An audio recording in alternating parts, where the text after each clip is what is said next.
Hello guys. Start करते हैं अपना वीडियो। अब देखो, यस बैंक का मैं अगर लॉन्ग टर्म चार्ट देखूं तो बहुत ही खराब है।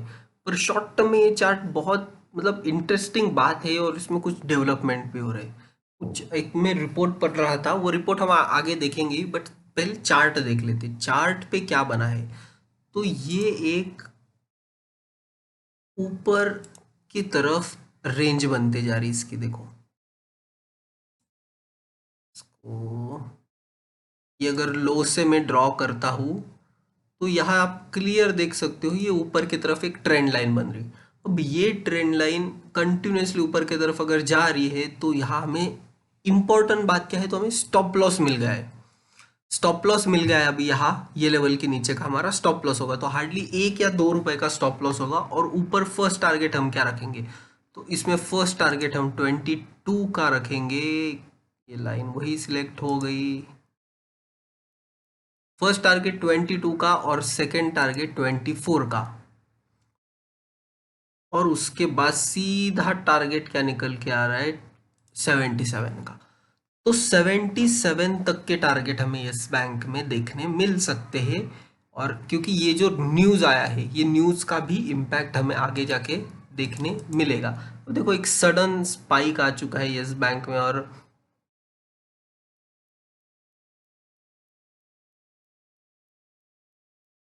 इसके जो बॉन्ड्स है, वो बॉन्ड्स की कीमत बढ़ी है। एक्चुअल जो न्यूज़ है वो मैं आपको बताता हूँ।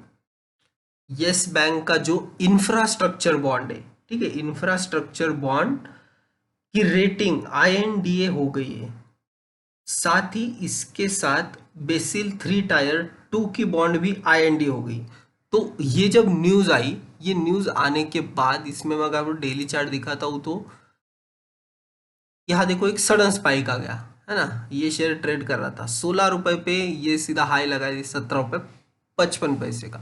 तो 1.5 रुपए की मूवमेंट इसमें आ चुकी है। और अभी इसका जो स्ट्रक्चर बना है उसके हिसाब से भी शेयर हमें और ऊपर के लेवल मतलब दिखाते हुए मिलेगा।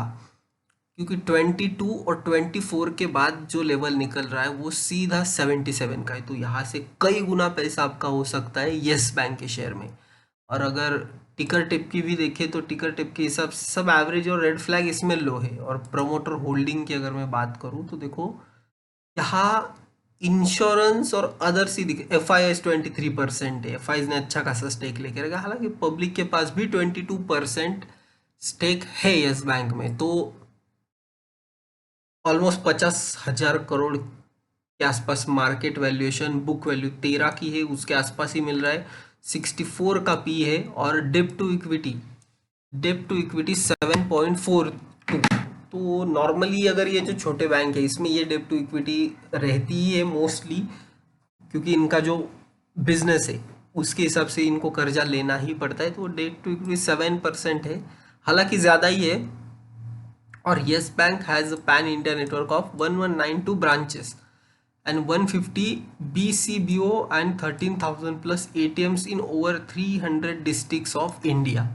तो नेटवर्क तो अच्छा है इनका। और जो लेटेस्ट इनका FY23 का रिजल्ट था उसमें देखो, NNPA 0.8%, collective NNPA net carrying value of SR 2.4, GNPA 2.2%, 1.3 million plus plus new CASA customer per annum, CASA ratio इसका 30.8%, निम्स इनके 2.8% आए। और retail advances 90,000 crore at 45% of net advances. तो ओवरऑल अगर मैं देखा जाऊँ ये रिजल्ट्स, तो मुझे अच्छे लग रहे हैं। और रिटेल बुक की देखो तो मॉर्गेज लोन जो आता है 33%, ऑटो लोन 18%, कंज्यूमर लोन 23 और कमर्शियल लोन 23।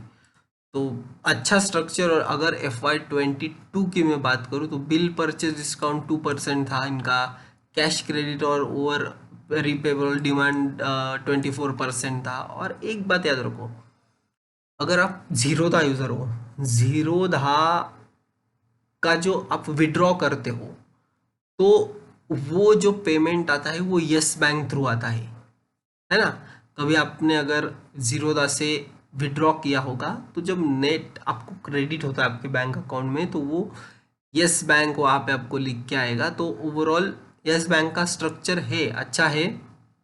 और ये तो 2022 की बातें हैं, ये सब 2022 की जो नेगेटिव बातें हैं ये सब आपको देखने मिल रही है। पर मुझे अभी फिलहाल सिर्फ और सिर्फ चार्ट अच्छा लग रहा है, एक अच्छे लेवल पे है।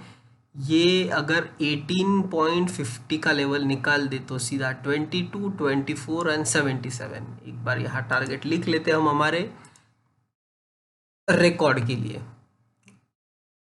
22, फिर 24 एंड देन 77। 24 निकाला तो इसमें हमें टारगेट बहुत बड़ा देखने मिल रहा है। 24 के बाद सीधा 77, और यहाँ स्टॉप लॉस क्या होगा? तो अगर आपको, आप सोच रहे हो कि हमें 77 तक का टारगेट चाहिए, तो आपका स्टॉप लॉस होना चाहिए 13 रुपीज का। और यहाँ मैं लिख देता हूँ स्टॉप लॉस होगा 13 का। कब? जब आप 77 का टारगेट आप अगर चेस कर रहे हो, और अगर आप टारगेट चेस करो ये 24 से लेके 22 का, मतलब यहाँ से कितना पॉइंट, 6 या 7 पॉइंट अगर आप टारगेट एक्सपेक्ट कर रहे हो 6 या 7 पॉइंट का, तो आपको मिनिमम यहाँ पे स्टॉप लॉस क्या रखना पड़ेगा? 15 रुपीज़ का। 15 रुपीज़ ये एक स्ट्रॉन्ग बेस होगा इसके लिए। 15 रुपीज़ का आपका एसएल होगा। अगर आप सोच रहे हो कि हमें ये 22 से 24 का टारगेट चाहिए, तो 15 रुपीज़ का स्टॉप लॉस रखो, और 77 का अगर टारगेट चाहिए तो 13 रुपीज़ का स्टॉप लॉस, एक सेफ स्टॉप लॉस कहा जाएगा एस बैंक के लिए। तो ये लेवल्स इंपॉर्टेंट है, ये आपको याद रखनी।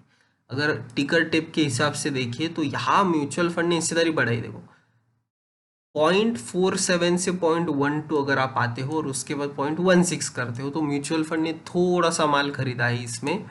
और यहाँ भी मैं देखूँ म्यूचुअल फंड इसमें कौन कौन इन्वेस्टेड है, तो हमें देखने मिलेगा एफआईज ने खरीदा है। 12% था, 23 कर लिया।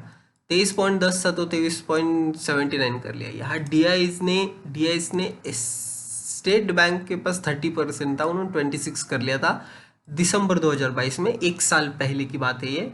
तब इन्होंने स्टेक रिड्यूस किया था। और यहाँ खरीदा किसने है? यहाँ रिसेंटली एक म्यूचुअल फंड ने खरीदा है। हाँ, तो यही खरीदा होगा, ये जो 23.10 से 23.79 हो गया, यही खरीदा है। ये एफआईआईज में से किसने बाय किया है ये भी हम अगर रिकॉर्ड होगा तो देख पाते, पर नहीं है। चलो ठीक है, ओवरऑल तो स्ट्रक्चर ठीक है। एफआईआईज के पास अच्छा खासा माल है और पब्लिक के पास 38% है, पब्लिक ने कम किया है। तो ये कुछ बातें इस बैंक के आप कंसिडर कर सकते हो। पर देखो ये जो लेवल्स दिए हैं, स्टॉप लॉस, टारगेट, ये इंपॉर्टेंट है, इसको ही फॉलो करो। और यस बैंक ये शेयर पेनी स्टॉक है, तो इसमें उतना ही पैसा लगाना है जितना आप जीरो होते हुए देख सको।